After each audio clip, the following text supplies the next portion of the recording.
Linda was born in April of 1950 at Paulina Stearns Hospital in Ludington. Roy and Linda were just beds apart in the maternity ward.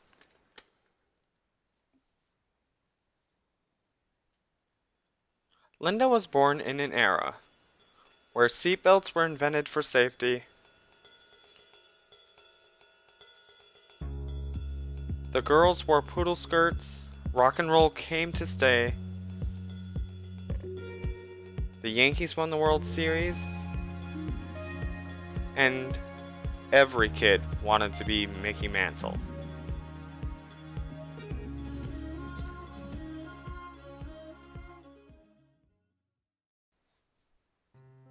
And let's hear from Linda herself. Um, my mom was a hard worker.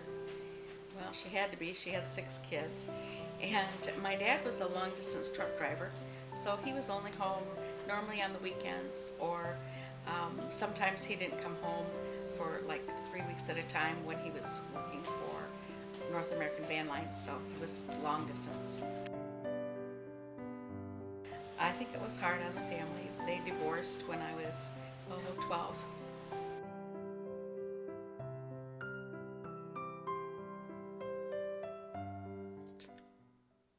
Linda attended Skyville School since she was a small child.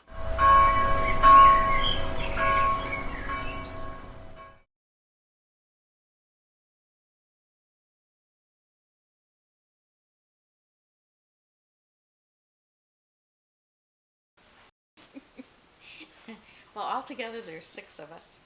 I have an older sister, Carolyn, who's my mom and her dad were married. He was in World War II, was killed in a landmine when she was just a baby. So he really only got to see her once before he passed. And then my mom married my dad, and I was the oldest then of his children. And there is my sister Patty, my brother Richie, my brother Roger, and my youngest sister Alice. What's your earliest memory as a child? I don't remember a lot of my childhood. I do remember in Cadillac playing on the front porch with some of the neighbor kids.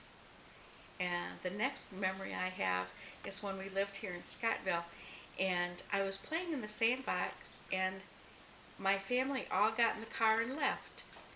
And they forgot me playing in the sandbox. But I was still there playing when they came back to get me.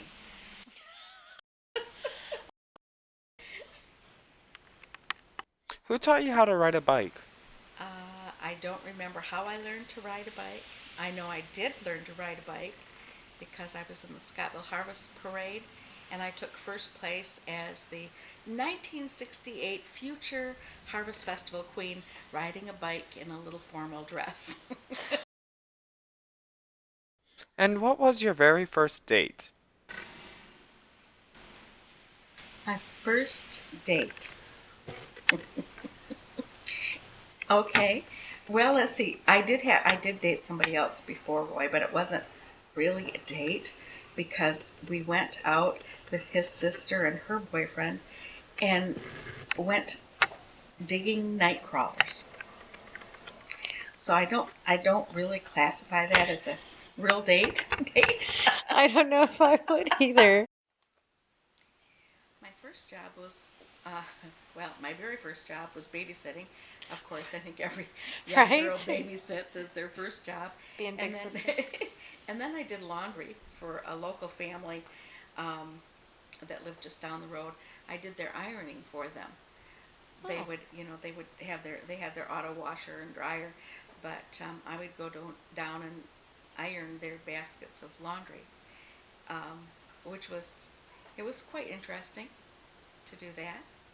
And then of course then I went into the old standbys, waiting tables, and oh, I did janitor work at the high school at one summer, and just all kinds of stuff.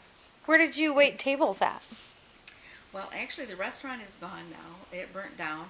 Oh. Um, it was Martha's Place. Martha Paulson was the owner of the restaurant, and she had a lot of local kids that worked there at the restaurant. And I was working there when Roy and I married, and I was the morning cook. Or the morning waitress. I would open up in the morning, and wait tables. So when we started having our children, Roy would come in and bring the kids in on a weekend, and bring the kids in so we'd have breakfast. I want to love you better. I want to love you more. I want to give you everything your heart's been longing for. Darling, you deserve the best, more than I could give. If I loved you every moment, for as long as I should live. And this is Roy and I on our wedding day, August 10th, 1968.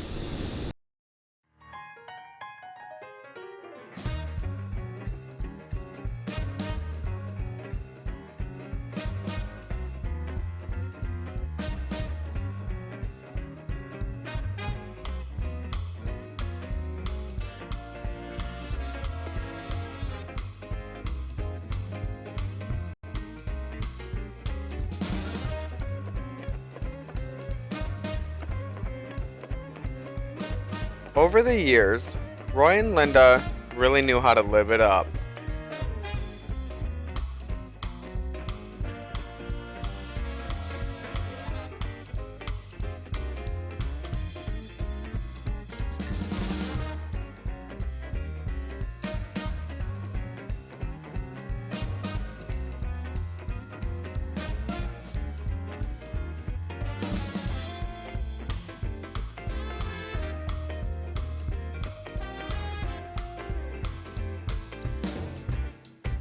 They had 3 beautiful children, Denise, Roy Jr., and Michael.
So, what made you start getting into the furniture business?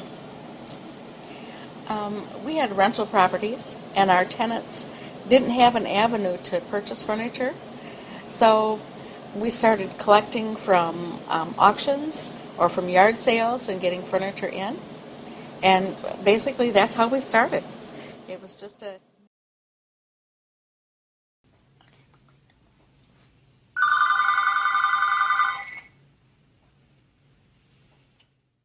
I don't know how true this is, but I was told how accurate it is, I should say, that your very first piece of furniture that you and your husband Roy sold was a chair.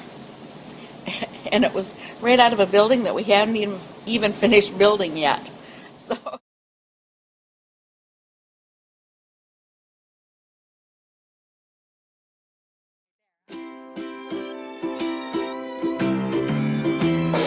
Begin where it ends, and to begin, knock on that door so you can get in, and don't mind the time, forget all that's been.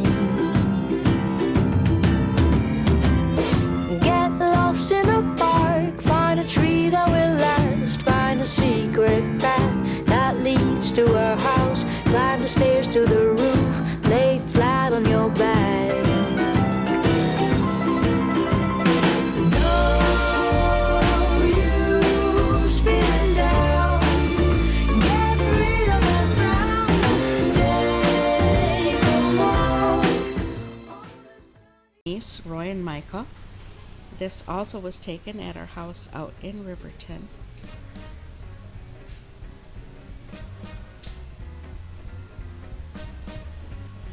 And this was taken at our house on Broadway. And we have Denise and Michael and Roy. Roy is holding his cousin David, and then myself. And this is Roy with one of the boys at the Pere Marquette River down at Riverside Park. And then we have the kids again. We have David, our nephew, with Roy. Nope, Michael, Denise, and Roy. And here is Roy and I with Denise, and the two boys are kind of hiding there in the corner as well. Christmas. Roy, Denise, and I standing, Michael and young Roy kneeling down in front of the Christmas tree.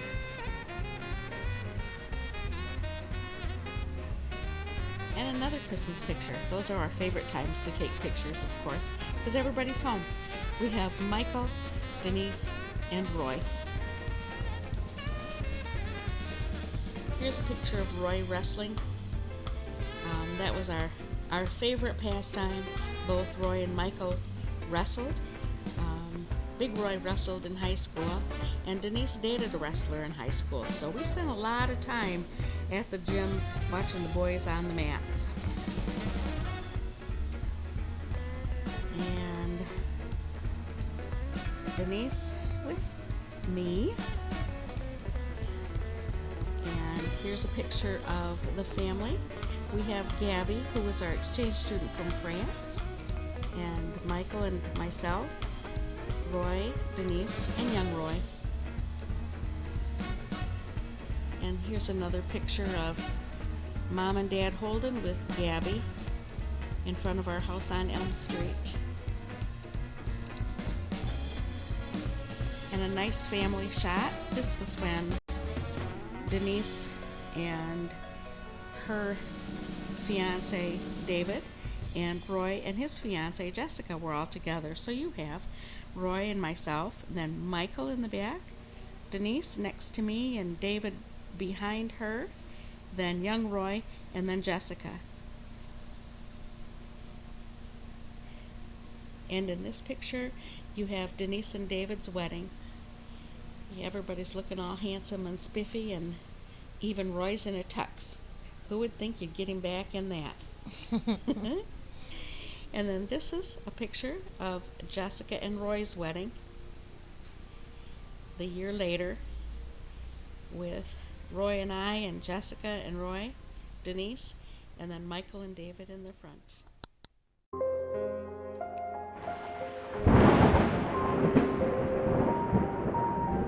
In May of 2007, Linda got an infection that was unforeseen and without warning. Within 24 hours, it went into her bloodstream. She immediately became septic. Roy found her and immediately took her to the hospital. They weren't sure what was wrong. By the time that they made it to the emergency room, Roy was told at that time that she had an infection that had gone rampant. She was then aerometed. Roy started calling family and friends, and the community soon learned what was happening within their family. Everybody started to pray and come together. When I spoke to Linda about this later, she was so grateful.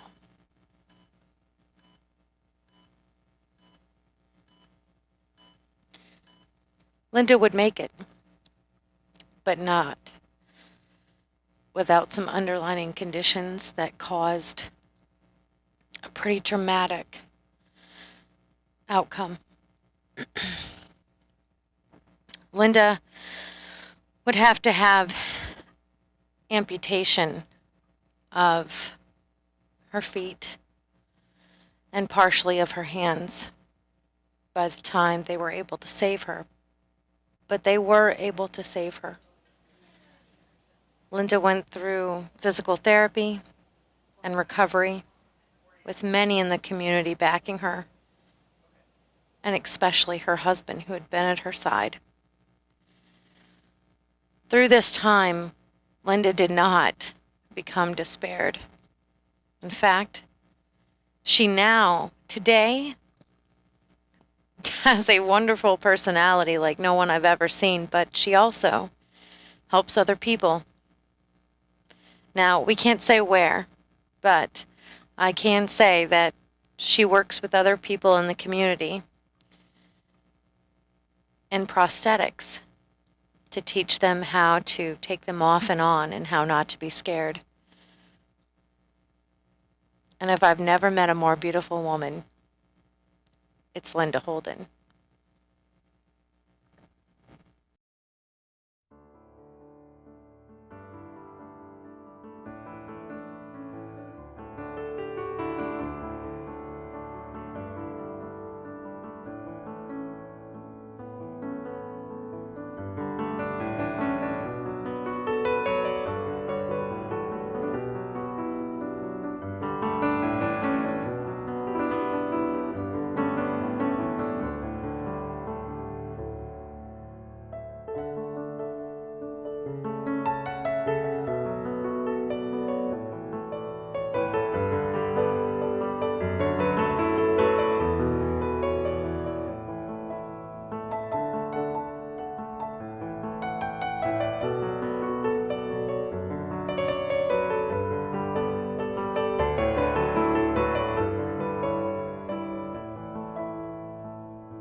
Today, Ron and Linda still run the Holden Home Emporium in Scottville, Michigan.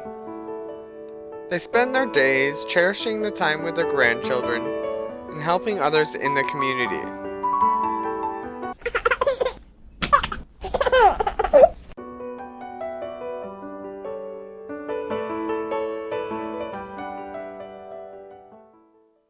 As well as spending time in their garden.